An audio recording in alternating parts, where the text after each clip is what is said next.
you have ever been to your local zoo. If you have, you've definitely seen the impressive exotic animals on exhibit, such as tigers, lions, bears, gorillas, just to name a few.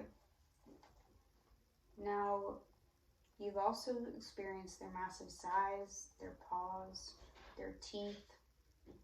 Would you climb over the fence, go into the exhibit, and try to go cuddle with that animal? How do you think that would go? Now, what if I told you that was once someone's pet? Now, there's many reasons that we shouldn't have exotic animals as pets, and I will be naming 3 of those reasons today.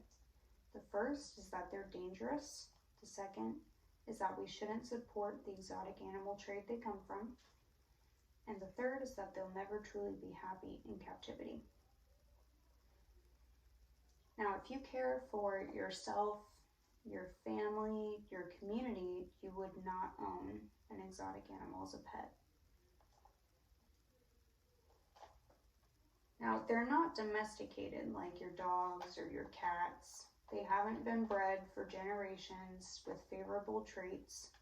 They're wild animals that were taken from captivity. You don't know what their temperament or their behavior could be. Imagine having an animal that's having a bad day with an aggressive behavior and add in claws and teeth and a massive size into the mix, and now you're going to have a bad day. Now, not only could they attack you and your family, they also can carry zoonotic diseases as well, which we are now experiencing with corona, if that teaches us anything. Some of those diseases could be herpes, rabies, Ebola, or even salmonella, just to name a few. Now, what if they escape into your local community? That would not end well for the animal or for yourself. Now, if they do escape, or if you do release the animal because you realize that you aren't able to handle them, they could possibly become an invasive species. A good example of that would be here in Florida. In South Florida and the Everglades right now, they do have the issue of pythons that are everywhere, destroying natural habitats and even becoming a nuisance to local species because they don't have a predator here. It was once thought to be somebody's pet that obviously overgrew, and they realized they couldn't take care of the animal. So now they're crawling everywhere in South Florida, and they even hold hunts every year to try to eradicate the species from Florida. Now that you've realized the dangers for yourself, let's take a look at where these animals actually come from. It's called the exotic wild animal trade. It's actually a multi-million-dollar industry according to the U.S. Fish and Wildlife. Often these animals are taken violently from their homes. Because the adults are usually protecting the infants, which is what the captors go after, most of the time the adults are killed. Now, often, majority of the animals don't make it to the destination. They often die in transport because of the terrible conditions that they're under.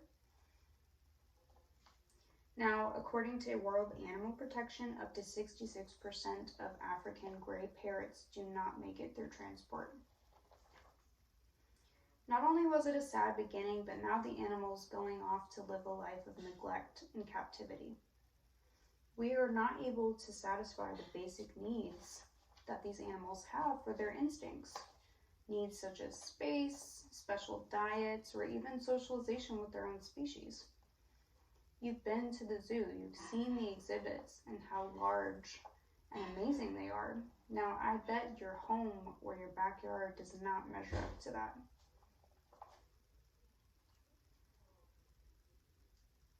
And an example of this would be the African gray parrot. They often turn to self-mutilation whenever they're bored or they're frustrated or stressed out because they're very social creatures. They love to be with their own species. Now, could you imagine being abducted, taken from your family, to go be locked up in a cage in someone's basement?